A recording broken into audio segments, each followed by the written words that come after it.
Students, welcome to online classes Bishop Academy, Senior Secondary School Maharajanj. Today I will discuss chapter 2 magnetic effect of electric current और आज हम लोग उसमें discuss करेंगे change in magnetic field produce induce current कि अगर हम current को इंड्यूस करते हैं तो उसके मैग्नेटिक फील्ड पर क्या इफेक्ट होता है, कैसे वो चेंज होता है। तो इसमें भी चूँकि फिगर बेसी या हमारा टर्म्स है तो इस केज को अगर हम लोग देखते हैं तो इसमें दिख रहा है कि take 2 coils of wires would arounded a cylindrical paper roll connected 1 coil to a battery. तो इसमें कह रहा है कि मान लो कि एक पेपर्स का हम सिलिंड्रिकल वायर बना लिए,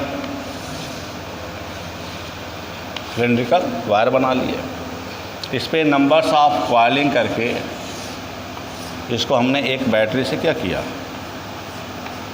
जोड़ दिया।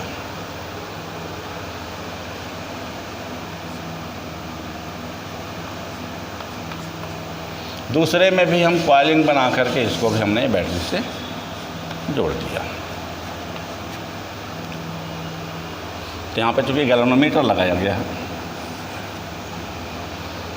अब हो गया कि यह हमारा कॉइल फर्स्ट हो गया और ये हमारा कॉइल सेकंड हो गया।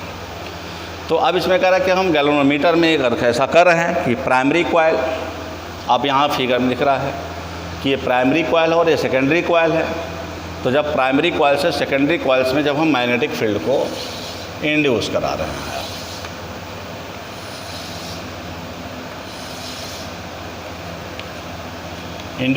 हैं, तो in this case the battery, the coil of galvanometer, the current is pass through the first coil. तो कह रहा है कि अगर हम करंट इसमें फर्स्ट वाले कॉइल में अगर पास आउट कर रहे हैं, the galvanometer show that the deflection in the second coil. तो सेकेंड कॉइल के गैल्वेनोमीटर में जो रेस्ट फॉर्म में है, अब इसमें क्या हो रहा है, डिफ्लेक्शन दिखा रहा है। So deflection in the second coil, if the current is disconnected the needle move in opposite direction. अब कह रहा है कि अगर इसको हम स्विच ऑफ कर दे रहे हैं, इसको कैंसिल कर दे रहे हैं, तो फिर यह अपने रियल फॉर्म में आ जा रहा है। This means the needle move in the opposite direction. This show that the current is induced due to the change in magnetic field. तो चूँकि इसके पहले जो हमारा कंडीशन था इलेक्ट्रोमैग्नेटिक इंडक्शन का, तो इसमें जब हम पहले कॉइल में जब हम करंट को पास आउट कर रहे हैं तो दूसरे कॉइल का जो गैल्वेनोमीटर है उसमें क्या हो रहा है, मूविंग दिखाई दे रहा है। And that means induce the current by which the potential भी चेंज। और जब उसका पोटेंशियल इंड्यूस हो रहा है तो that means deflection in the galvanometer is the show. तो हमें गैल्वेनोमीटर में उसमें डिफ्लेक्शन हो रहा है।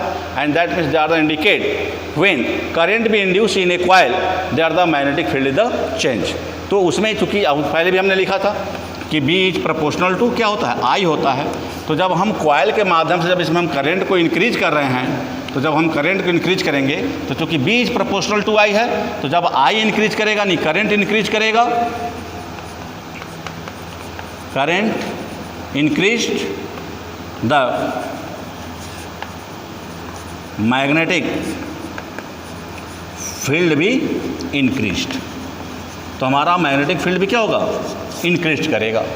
तो इसमें डिफ्लेक्शन दिखा रहा है कि जो ही हम उस कॉइल में इलेक्ट्रिक करंट को इंड्यूस किया तो उसका मैग्नेटिक फील्ड क्या हो गया, चेंज हो गया। एंड दैट मीन्स पोटेंशियल भी चेंज, उसका पोटेंशियल चेंज हुआ, जो पोटेंशियल चेंज उसका मैग्नेटिक फील्ड भी चेंज हो गया। अब इसमें दिया कि the direction of induce current is the given by the Fleming right hand rule. अब यहाँ पे 2 रूल है, लेफ्ट हैंड रूल भी आया था और राइट हैंड रूल आया था। तो Fleming right hand rule are the use to determine the direction of induce current. किसी कॉइल में अगर हम करंट इंड्यूस कर रहे हैं तो उस करंट के डायरेक्शन को जानने के लिए हम लोग फ्लेमिंग राइट हैंड रूल का यूज करते हैं। तो इसमें कह रहा है कि the direction of induce current is the given by the Fleming right hand rule. It state that if the thumb, forefinger and middle finger of the right hand is held perpendicular to each other such that the thumb point in the direction of the motion of conductor, the forefinger point in the direction of magnetic field and middle finger show in the direction of induced current। तो अभी बताए हैं कि उसमें भी हमारा direction है, force है, मैग्नेटिक फील्ड है, इलेक्ट्रिक करंट है।